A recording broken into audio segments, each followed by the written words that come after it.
Hola, bienvenidos. Esto es el Observatorio Cultural, el podcast cultural de UTV, el canal universitario de la cultura de la Universidad Nacional Autónoma de Honduras. Soy Mercy Berríos y hoy estoy con Daniel Medina.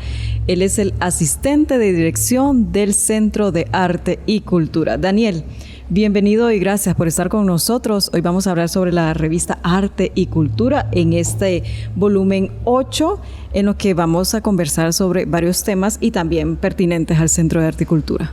Hola Mercy, un gusto. También a toda la teleaudiencia de UTV y felicidades por este nuevo proyecto. Gracias. Daniel, ya está la revista Arte y Cultura muy pedida por toda la población, especialmente de Comayagüela.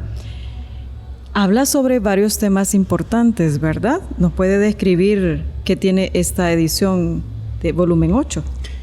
Sí, Mercy, la revista es un esfuerzo muy grande que hace el Centro de Arte y Cultura de la universidad, un poco para dar a conocer mucho de las investigaciones que el Centro de Arte y Cultura realiza, que es el órgano de divulgación nuestro, pero además también es una plataforma que ha venido también a converger con muchos temas que se han trabajado por muchos académicos también de nuestra universidad y también muchos académicos de la región.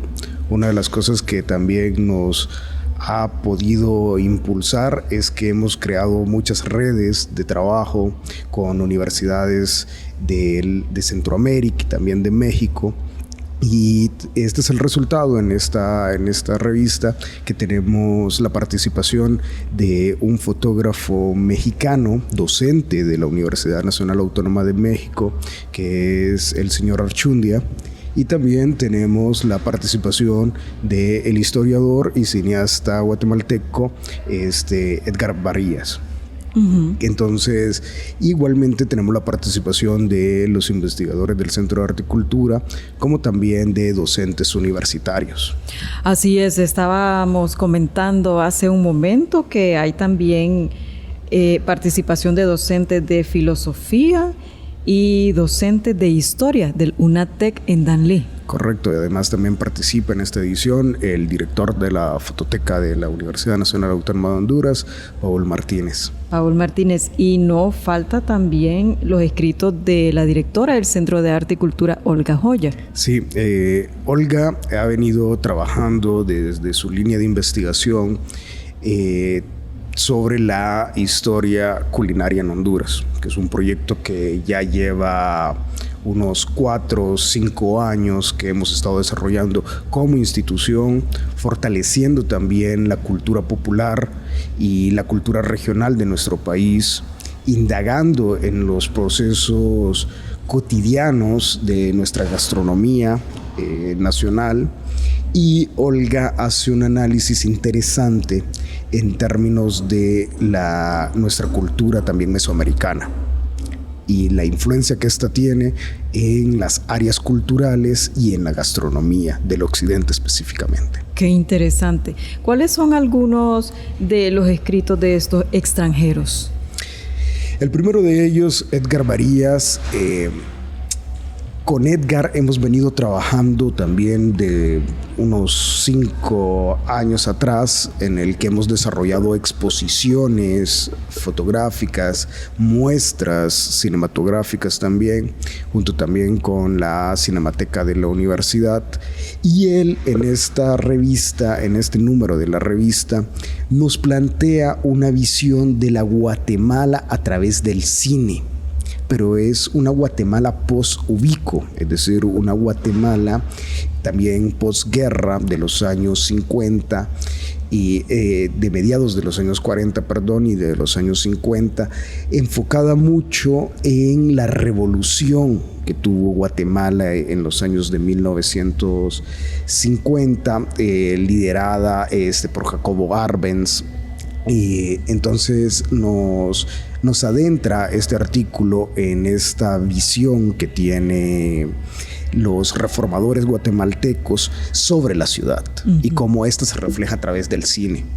Y un cine que es más visto de una forma documental, de una forma también experimental, que es interesante analizar lo que ya en ese tiempo en Guatemala se estaba realizando, cine experimental, cine documental, que enfoca mucho los procesos de cambio, de la modernización de la ciudad de Guatemala. Entonces un poco es el trabajo que nos presenta Edgar Varías en este número de la revista, y nos da una pauta muy interesante también como línea de investigación para nosotros en Honduras, ver también las fuentes de audiovisuales como una herramienta muy importante para reconstruir la historia, que esto es un elemento también metodológico que nos da este artículo, de cómo las fuentes audiovisuales pueden ser una herramienta muy eficaz para la descripción, para el análisis y también para adentrarnos a la vida cotidiana de las ciudades en Centroamérica. Qué maravilla, ¿verdad? ¿Qué haríamos sin el séptimo arte, el cine, que documenta nuestra cultura y nuestro patrimonio también? Correcto, y es, por ejemplo, aquí también hemos tenido también referencias de trabajos muy importantes. Por ejemplo, Jorge Amaya hizo un análisis interesante sobre el cine y agarró como referencia una de las obras más importantes de Sami Kafati para describir perfectamente cómo era la cotidianidad de Tegucigalpa. Como por ejemplo, con mi amigo Ángel se referencia el río Choluteca, por ejemplo, como un referente de la ciudad de Tegucigalpa, como en ese tiempo todavía en el río Choluteca se podía bañar. Entonces la descripción, las imágenes, la vestimenta nos ayuda mucho a entender, por ejemplo, el proceso de las modas. Entonces son unas líneas de investigaciones muy amplias que nos da también el séptimo arte, los audiovisuales. Y también es importante recalcar el trabajo que ha hecho la Cinemateca de la Universidad en el trabajo, en la recopilación, también en la clasificación de todo este material que hay en nuestro país, y que ellos hacen el esfuerzo para tenerlo a disposición de cualquier tipo de investigador que requiera. Así es, el doctor Jorge Amaya en uno de sus escritos también habla sobre la pérdida que ha tenido Honduras con el cierre de estos cines. Correcto. Que lastimosamente vemos que ya se han convertido también en lo que Marc Aullier hablaba de estos no lugares, que solo en estos no lugares como centros comerciales es donde ya están estos espacios de cine. Bueno, y cine comercial, nada documental. Correcto. Y eso es un paso que debe de organizar también la universidad, de crear como parte de la Cinemateca, un espacio de la difusión, como existen en otras universidades de Latinoamérica. Por ejemplo, la Cinemateca de la UNAM es un espacio sumamente interesante. Maravilloso, un cine dentro de la universidad. Exactamente, para poder disfrutar y también analizar y también poder tener muestras de cine en nuestro país, también de mucho de lo que se está realizando aquí en el país, que lastimosamente no es totalmente difundido, porque existen buenos proyectos, muy buenos también trabajos, que lastimosamente no existen los espacios de difusión. Así es. Bueno, Daniel, podemos recordar en la Universidad Nacional Autónoma de Honduras, en el centro comercial que llamábamos en aquel tiempo, había un cine en el que se proyectaba mucho documental también. En ese tiempo estaba Fossi Vendek. Correcto. Y tenía mucha participación en ese cine. Correcto. Y que Fossi es uno de los personajes que influyó muchísimo en el desarrollo del cine en Honduras. Sí. Y también él en la carrera de periodismo impulsaba mucho esto. Claro, sí, recuerdo que nos obligaba a ver documentales e incluso ir al cine a ver películas comerciales, y nos preguntaba cuál era la diferencia que habíamos visto de un documental que él nos dictaba cuál era, a ver una película comercial. Excelente, sí. Y que estas cosas debemos de retomarlas y también de no olvidarlas, porque esto es una de las cosas que también lastimosamente en nuestro país sucede, que creemos que todo lo vamos a hacer inventando lo que esto va a ser nuevo. Ya hay cosas que se han hecho en nuestro país, ya hay una línea base que podemos aprender de ellas y podemos retomarlas y también mejorarlas. ¿Qué otro escrito de estos extranjeros podemos retomar en esta conversación? El otro escrito es de Archundia. Osvaldo Archundia, él hace un trabajo, un análisis fotográfico. Es interesante también porque igual en este caso, en este número, yo también hago un trabajo más que todo documental, también de uno de los fotógrafos que en nuestro país es poco conocido, y que la revista agarra esa línea de trabajar la fotografía, los trabajos fotográficos de referencia, también para los estudios, tanto históricos, pero también de análisis estético, que es lo que realiza Osvaldo Archundia, ya que él, su artículo se basa en la fotografía de sus inicios, tanto Kafka y la reproducción de la obra de arte. Uh-huh. Y entonces él hace un análisis teórico, conceptual, sobre el papel de la fotografía. Y entonces él analiza y pone de manifiesto que la fotografía es una simple reproducción más, o es una forma estética y también una forma también de conjugación de las formas como obra de arte. Claro. Entonces él hace este análisis teórico. Es un artículo mucho más teórico que Osvaldo nos presenta y que también nos sirve mucho de referencia para futuros o para los fotógrafos hondureños del potencial que tiene la fotografía. Coincido y estoy de acuerdo en que tiene que ser una obra de arte, ¿verdad? Totalmente.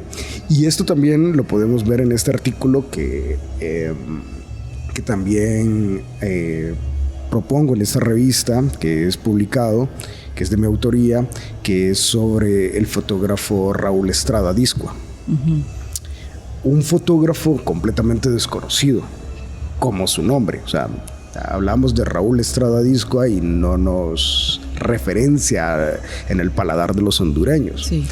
Pero sus fotografías sí son muy reconocidas. Y eso es lo que pasa de las fotografías que nosotros miramos, que le llamamos nosotros antiguas de Honduras. Por ejemplo, Daniel. Por ejemplo, la fotografía de 1942 de Bellas Artes desde la Calle Real. Ajá, es de la autoría de Raúl Estrada. Correcto. Entonces es una fotografía que es totalmente difundida. Sí. Es una fotografía muy difundida, pero que se reprodujo demasiado, que nunca se le dio los créditos a quien... ¿Por qué se daba esto? Porque ahora se toma una fotografía con los fotógrafos actuales y el nombre tiene que estar de hecho plasmado, ¿verdad? Correcto.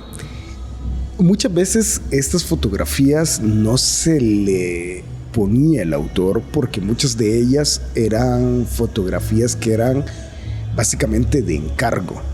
Eran que las autoridades gobernantes en ese tiempo contrataban a ciertos fotógrafos, como en el tiempo ahí estaba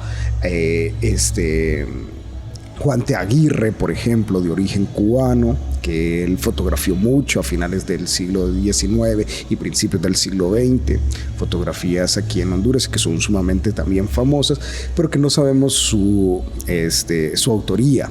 Y entonces Raúl Estrada, la mayoría de fotografías que realiza aquí en Honduras, las realiza a través de un viaje académico. Uh-huh. Raúl era hondureño, pero toda su carrera profesional la realizó en México. Entiendo. Y él era parte del Instituto de Investigaciones Sociales de la Universidad Nacional Autónoma de México. Ay, qué interesante. Nos vamos a quedar en este momento Con una pausa cultural, Daniel Medina, él es el asistente de dirección del Centro de Arte y Cultura, para seguir hablando de Raúl Estrada, tema muy interesante que precisamente Daniel ha escrito en este volumen 8, en esta edición de la revista Arte y Cultura. Ya regresamos.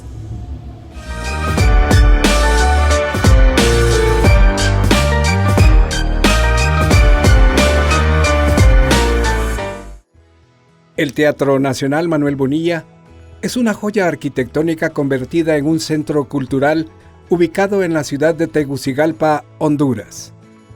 En el año 1905, varios intelectuales capitalinos, amantes de las letras y el arte, incluidos Rómulo Ernesto Durón, Luis Landa Escobar, Froilán Turcios, Esteban Guardiola, Augusto C. Cuello, formaron un comité para conmemorar los 300 años de la obra Don Quijote de la Mancha de Miguel de Cervantes y solicitaron al presidente de Honduras, Manuel Bonilla, la construcción de un teatro nacional en honor al escritor español.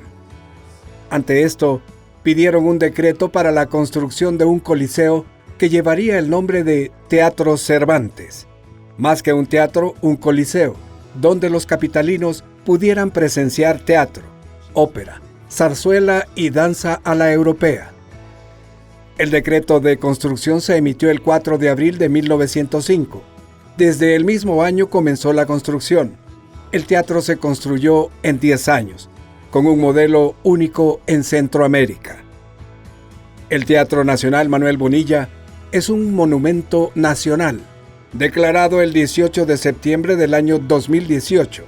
Además, el ingeniero francés que lo diseñó se inspiró en el Teatro Athénée Comique de París.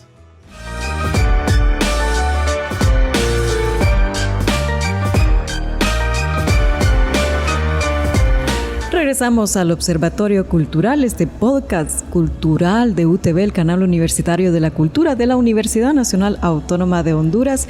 En esta ocasión estamos con Daniel Medina, él es el asistente de dirección del Centro de Arte y Cultura. Estábamos, Daniel, conversando antes de esta pausa cultural de Raúl Estrada Discoa. Correcto. Les comentaba de Raúl Estrada, toda su trayectoria profesional, que básicamente la realizó en México. Bueno, murió en México. Se fue a temprana edad de Honduras. Él nació en Comayagüela. Hijo de Comayagüela. Es hijo de Comayagüela. Igual que uno de los hijos de Comayagüela y uno de los intelectuales más importantes de nuestro país, que fue Rafael Eleodoro Valle. Ah, sí. Sí, y juntos, Raúl Estrada como Eleodoro Valle hicieron esta misión en Honduras, que es esta misión, este viaje, es el compendio de estas fotografías y de este artículo que se presenta en la revista. Ya que esta era una misión que la UNAM había preparado para conocer un poco sobre la situación de Centroamérica. Y entonces hicieron viajes tanto a Guatemala, El Salvador y Honduras. Y en Honduras tuvieron la visita de Rafael Eleodoro Valle, que también estaba residiendo en México en ese tiempo. Con muchos de nuestros artistas. Exactamente. Y entonces Raúl Estrada visita Honduras junto con Eleodoro Valle y comienzan una aventura de poder retratar, de poder analizar también la vida cultural, la vida social y cotidiana de nuestro país. Esto se realiza en 1949, finalizando la dictadura de Carías y comenzando el gobierno de Manuel Gálvez. Gálvez le propone a Rafael Eleodoro Valle y a Raúl Estrada Discoa poder hacer un libro sobre Honduras, sobre la fotografía de Honduras. Y entonces es un proyecto que también le agrada a Raúl Estrada y lo hace la nota introductoria también Rafael Eleodoro Valle, y hacen esta visión de la Honduras de mediados del siglo XX. Una de las cosas que es interesante analizar no es tanto lo que se ve, sino también lo que no se ve. Entonces, por ejemplo, una de las cosas que a mí me pareció sumamente interesante, sí, que no estaba retratado en esta Honduras de mediados del siglo XX, eran las bananeras. Claro, el auge. Y además era una de las industrias que todavía en la década de los 50 era la predominante. Claro.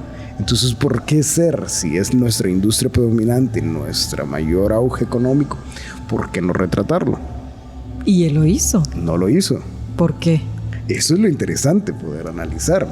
Tal vez Gálvez no tenía el interés. Obviamente sabemos a través de la historia cómo resultó beneficiado con las bananeras. Correcto. Sí. Entonces él tampoco quería el interés de mostrar a Honduras como una república tampoco bananera. Sí. Además que todos estos libros, estos libros fotográficos también, muchos servían como fomentar el turismo. Acordémonos que para esta época, en la década de los 50 y en el gobierno de Gálvez, es cuando se crea por primera vez la Secretaría de Turismo. Y estos álbumes fotográficos... Que estaba unida a cultura también, ¿verdad? En ese tiempo no. Cuando se creó por primera vez, en 1950, la Secretaría de Turismo no se creó como totalmente Ministerio de Turismo. Fue después que fue Ministerio de Cultura y Turismo. Correcto, que ya fue en la década de los gobiernos militares, en la década de los 70, cuando ya se crea el gobierno posterior.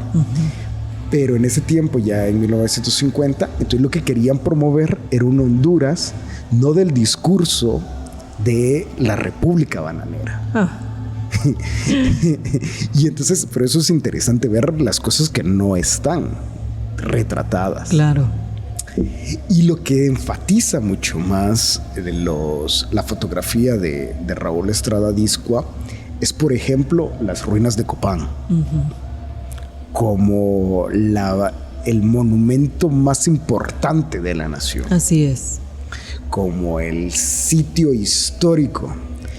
Lo podemos analizar como el cimiento de nuestras raíces. Ahí por eso viene también ese discurso de que nosotros venimos de los mayas. Así es. Y entonces es mucho de lo que va generando nuestra memoria colectiva.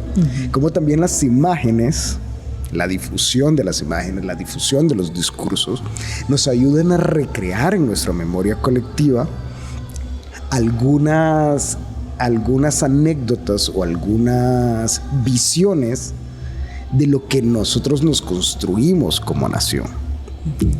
Y entonces Raúl Estrada hizo un amplio registro fotográfico de el sitio arqueológico de Copán. Y además hizo un vasto registro de los sitios con tendencia también arquitectónica maya en Tegucigalpa, siendo estos el Parque La Concordia, claro, y el Parque Naciones Unidas, el Picacho. Sí. Entonces, que también todas estas obras fueron del general Tiburcio Querías Andino, y que era importante en ese tiempo para esta visión de Gálvez de expresarle al mundo a través de la fotografía de Raúl Estrada Dizcua lo maravilloso que era la cultura maya y de dónde se proviene. Generar este discurso que de ahí nacemos. Qué interesante. Entonces es ahí donde Raúl Estrada Dizcua enfoca su mirada y nos da un registro amplio, por ejemplo, del Parque La Concordia, del Parque Las Naciones Unidas, y da las bellezas de estos espacios públicos. Y los espacios públicos también se convirtieron en un lugar importante para el ojo del fotógrafo. Ya. Discurso que todavía está presente, retomando un dato, que provenimos de los mayas y exaltar la cultura maya y las figuras mayas. Correcto. Es un discurso que ya lo ha trabajado bastante, por ejemplo, Darío Uraque, que habla mucho de la mayanización de nuestra identidad, cuando él analiza todos estos aspectos y cómo contribuyó también el arte. Específicamente, por ejemplo, López Rodesno, sí. Arturo López Rodesno, uno de los fundadores de la Escuela Nacional de Bellas Artes.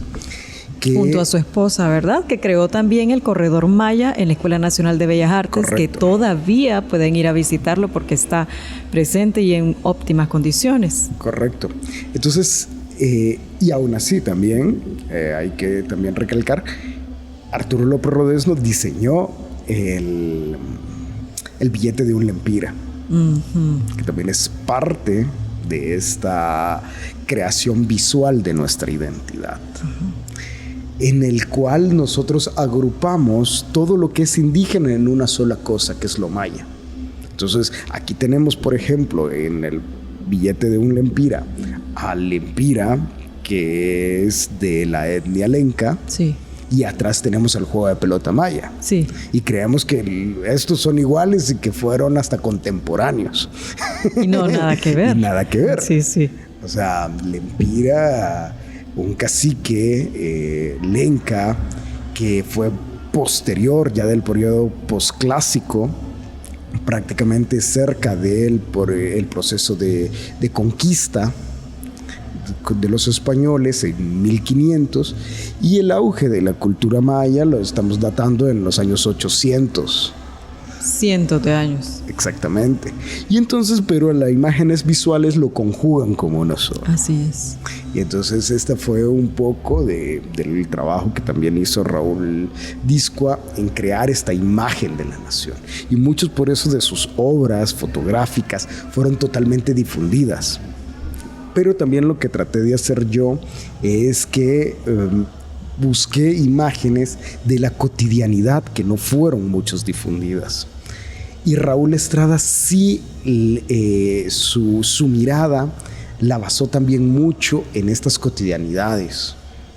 Por ejemplo, un domingo en Tegucigalpa, ¿qué se hacía? Un domingo en Tegucigalpa. Cuando todavía teníamos espacios disponibles. Correcto, y por ejemplo... Para esparcimiento. Exactamente, y él por eso se enfocó mucho en los espacios públicos, en retratar, por ejemplo, un domingo en el Parque Central de Tegucigalpa, un domingo en los corredores frente al portal de los corredores, que ahora es el Midense Soto, sí, frente al Parque Central. Tardes de marimba, por ejemplo. Retrató muchísimo. También retrató una casa particular de Tegucigalpa. ¿Cuál? No se sabe, pero es una casa, en la fotografía ve un patio central, o sea, retrata muy bien, y él habla en sus descripciones, él retrata que es la típica casa de Tegucigalpa, que es una casa con patio central, con corredores. Cuando existía todavía esa belleza arquitectónica y se cuidaba. Correcto, y él todavía enfatizaba en esa belleza arquitectónica colonial de la ciudad de Tegucigalpa. Sí. Entonces, esas cotidianidades es interesante también verlas en la fotografía de Raúl Estrada Discua. Y aquí tengo que señalar algo también que es sumamente importante. Sí. Estas fotografías se conservan. Eso iba a preguntar, ¿dónde están estas fotografías? Correcto. Estas fotografías se conservan en un excelente estado. Sí, las originales. Gracias a la Universidad Nacional Autónoma de México. Ellos tienen en el archivo histórico de la UNAM una colección enorme fotográfica de más de 900 fotografías de Raúl Estrada Discua. ¿Y está en el país, Daniel? No, están en México. O sea, ¿no hay ni copias aquí? No, pero lo bueno es que también la UNAM ha abierto su página web y su fototeca ya de forma virtual. Ajá. Abierta al público. Exactamente. Podemos tener acceso a través de la web a través del repositorio de la UNAM, acceso a las fotografías de Raúl Estrada Discoa. Acciones positivas que dio la pandemia, ¿verdad? Se abrieron muchas bibliotecas de varios entes. Correcto, que muchas las tenían ya listas para la difusión, pero la pandemia hizo, por eso hablan mucho también que la pandemia de alguna u otra manera es esa patada que nos hizo decir que ya estamos en el siglo XXI. Sí, sí.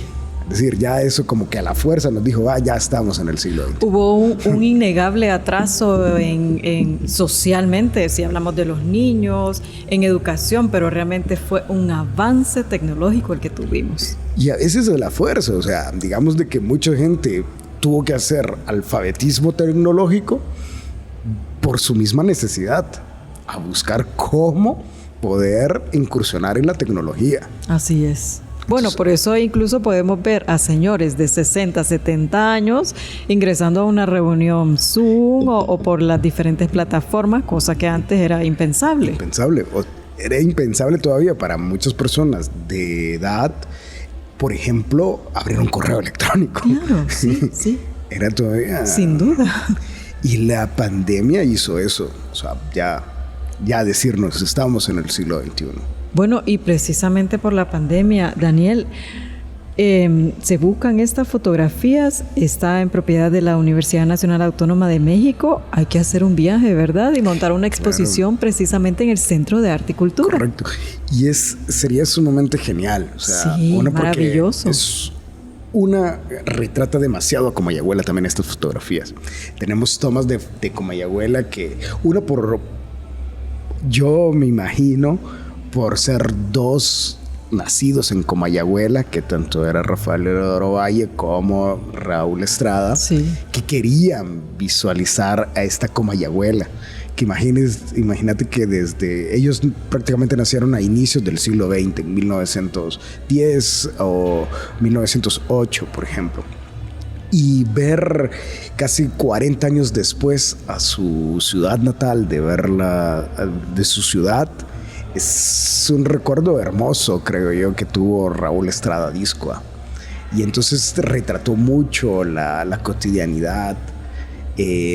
Retrató el Centro de Arte y Cultura, en los edificios del Centro de Arte y Cultura. Cuando era ministerio. En ese tiempo era... El hotel, cierto. El Hotel Panamericano. Ajá. ¿Quién no ha visto esta fotografía del Hotel Panamericano o quién no ha visto esta fotografía de la Escuela Nacional de Bellas Artes? Que no sé si en ese tiempo era el Cabildo. No, ya era la escuela. La escuela. ¿Quién no la ha visto? No sabíamos realmente quién era el autor. Este escrito de Daniel Medina lo podemos encontrar en esta revista de Arte y Cultura, en esta edición del volumen número 8. También, Daniel, en este volumen 8 hay un artículo de Paul Martínez. Paul Martínez es el director de la Fototeca Universitaria, ¿verdad? Sí. Que habla precisamente... Ya nos adentramos a este tema de la Escuela Nacional de Bellas Artes, Mario Zamora, que es el máximo exponente en la escultura en el país. Claro. Este es un artículo que en lo particular me gustó muchísimo. Me gustó... fue un cierto homenaje, y hasta Paul Martínez lo dijo en la presentación de la revista. Esto lo redactó, comenzó como un homenaje a la memoria de Mario Zamora. Mario Zamora, que murió hace poco. Sí, y eso lo narraba Paul Martínez, que esto, él comenzó cuando murió y que lo había dejado pendiente, y que lo volvió a retomar gracias a una acción que nosotros como ciudadanos no le damos la dimensión que es. Y es, por ejemplo, cómo nos han secuestrado o cómo estaban secuestrados los espacios públicos de nuestra ciudad. Sí. Entonces, imagínate que a Paul le volvió a retomar esta idea cuando liberaron los portones para acceder a los bajos del hemiciclo, que teníamos más de 12 años de que los hondureños no podíamos entrar a los bajos del Congreso Nacional. A los bajos del Congreso y ni digamos al Congreso, ¿verdad? Exactamente, son lugares que jamás en nuestra vida nos daba la dimensión de entrar. Sí. Y entonces en un acto de inicios de este año con la nueva legislatura, se abrieron estos portones. De hecho, entraron hasta los propios escritorios del presidente del Congreso Nacional y de los diputados, los curules. Correcto.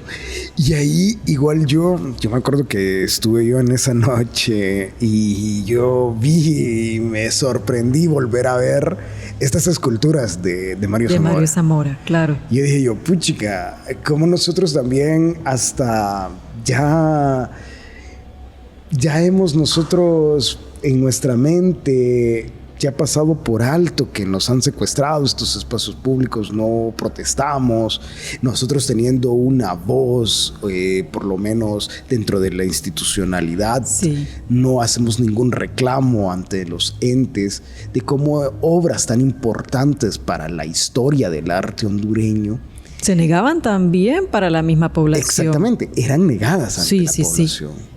Y si hablamos de las esculturas de Mario Zamora, podemos mencionar las más famosas, ¿verdad? Las que están en los bajos del Congreso Nacional, el mismo Cristo del Picacho, que todos los hondureños lo conocemos. Sin embargo, hay pocas personas que saben que es de Mario Zamora.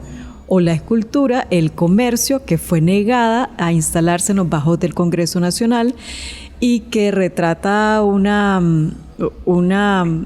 es voraz, ¿verdad? Lo que estábamos hablando anteriormente. Eso es interesante para poder... Es una crítica voraz en la que muestra una mujer entregando un racimo de bananos, precisamente, y un hombre entregándole una moneda. Entregando el país por una moneda. Correcto, y eso es interesantísimo poder analizarlo, y Paul Martínez nos da esa descripción histórica también de esa referencia que hace también la prensa en ese tiempo. Recordemos que esto fue casi para la década de 1960 cuando se le encarga a Mario Zamora. Eso, se le encargó, ¿verdad? Correcto, era un encargo. Recuerden que para la década de finales de 1950 es cuando se crea el edificio, se construye, mejor dicho, el edificio del Congreso Nacional. Este edificio, una arquitectura sorprendente. Sí, anexo al Paraninfo Universitario, que en aquel momento también fue sede de la Universidad Nacional Autónoma de Honduras. Correcto. Y que este edificio, por su modernidad, por su vanguardia arquitectónica, se pensó tener este jardín escultórico. Y entonces le hacen esta solicitud a Mario Zamora de poder realizar estas esculturas. Mario Zamora realiza este conjunto escultórico, y la prensa hondureña, en ese tiempo Paul nos lo retrata, hablaba que una de las estatuas representa a un trabajador minero por el traje que luce y el pico y sombrero casco que porta, otra a la ciencia, otra a la agricultura, otra al trabajo y otra a la industria. En la próxima edición procuraremos informar más ampliamente al respecto, haciendo constar que entre esas estatuas está representada la industria del banano, pero en una forma que indudablemente se va a prestar a ciertas críticas, ya que un hombre porta un racimo de bananos y una mujer está de rodillas, mientras que el hombre extiende la mano para entregarle 2 monedas. Sí. Daniel, y sigue pasando. Correcto. Está tan vigente la obra, ¿verdad? Imagínate la crítica también de Mario Zamora en ese tiempo. Sí, fue vetado. De hecho, escondieron la obra. Estuvo en una bodega de la Escuela Nacional de Bellas Artes, luego fue sacada al patio de Bellas Artes. Y aquí podemos retomar esto mismo que estábamos hablando anteriormente con la visión de estos gobernadores de mediados del siglo XX de esconder esta visión de la República Bananera, de no tener esta imagen, de querer limpiar esa imagen de República Bananera. Y esta imagen siempre ha sido como una constante dentro de la historia nacional, que es queriéndolo negar. La negación nunca es un camino. Así es. Y que nos siguen conociendo como la República Bananera en el mundo. Correcto. Y entonces es un poco de esta visión de que no querían estos gobernantes ser involucrados o tener esta